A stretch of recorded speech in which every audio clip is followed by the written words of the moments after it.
بسم اللہ الرحمن الرحیم. ناظرین، پروگرام جی برڈ میں ہم آپ کو خوش آمدید کہتے ہیں، اور 5 اگست کو بھارتی مقبوضہ جموں اینڈ کشمیر کے لاک ڈاؤن کو، اس محاصرے کو 1 سال مکمل ہو جائے گا.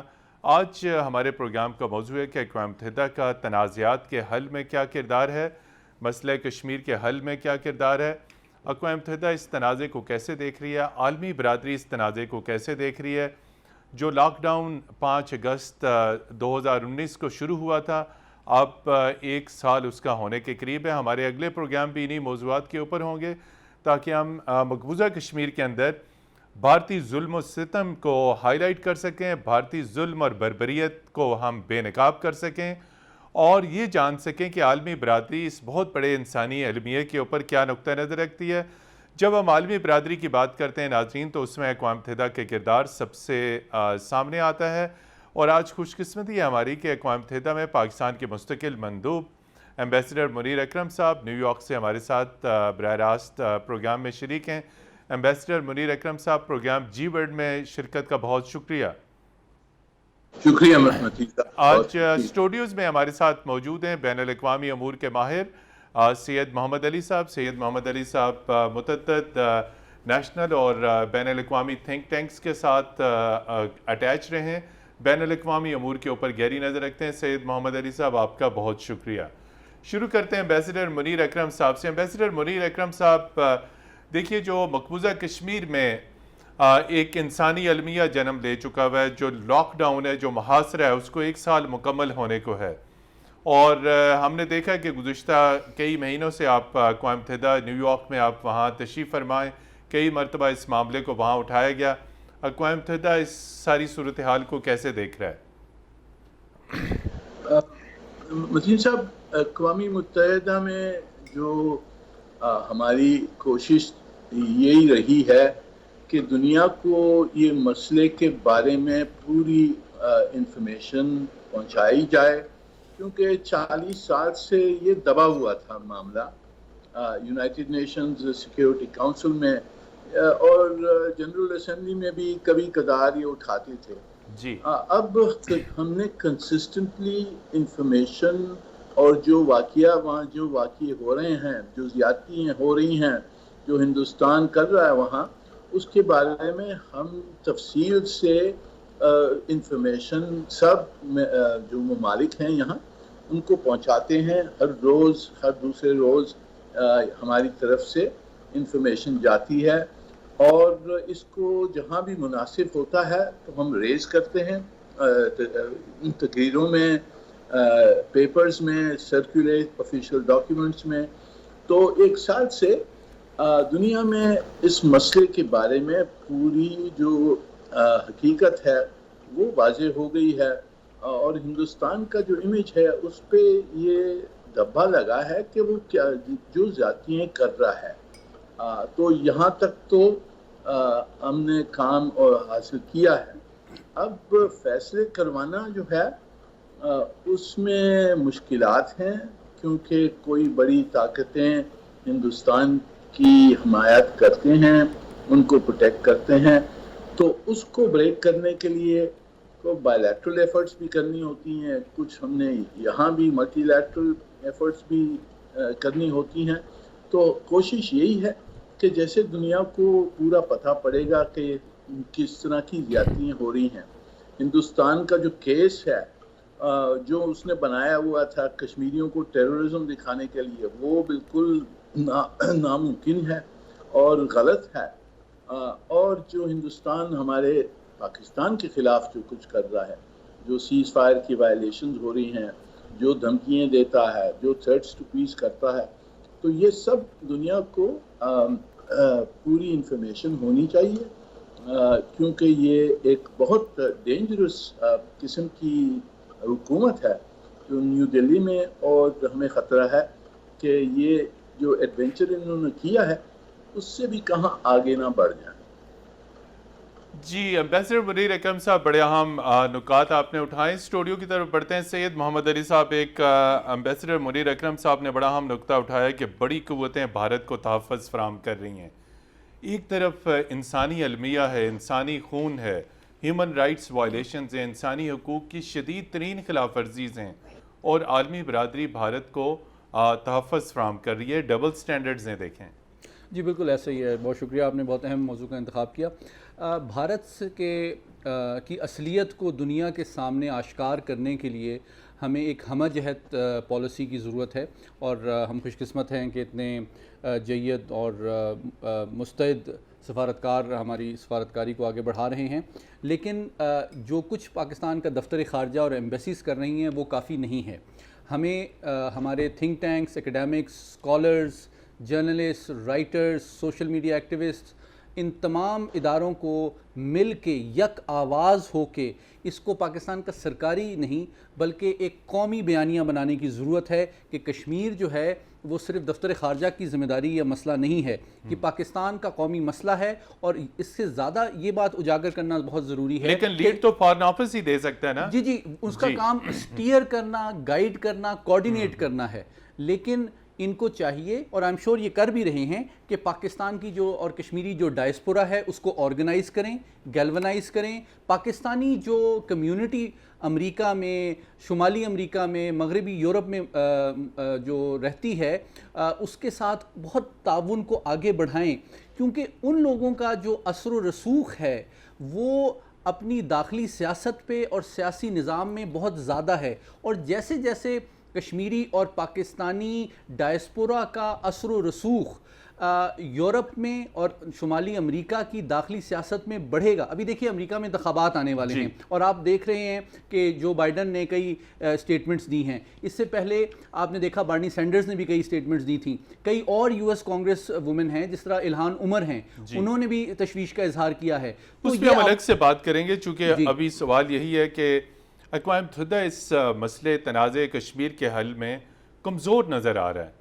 جی ایسا ہی ہے، اور بدقسمتی سے اس کی 3 وجوہات ہیں. میں کوئکلی بتاتا چلوں. نمبر 1 یہ کہ دیکھیے عالمی نظام جو ورلڈ آرڈر ہے اس میں کچھ بنیادی تبدیلیاں آ رہی ہیں، اور یہ کووڈ-19 کا جو کرائسس تھا گلوبل، اس کی وجہ سے نظر یہ آتا ہے کہ امریکہ کا ڈکلائن کچھ ایکسلریٹ ہو گیا ہے، اور چائنا کا رائز بھی کچھ ایکسلریٹ ہو گیا ہے، اور دونوں ممالک کے درمیان، دونوں عالمی طاقتوں کے درمیان مخاصمت میں بھی اضافہ ہو گیا ہے.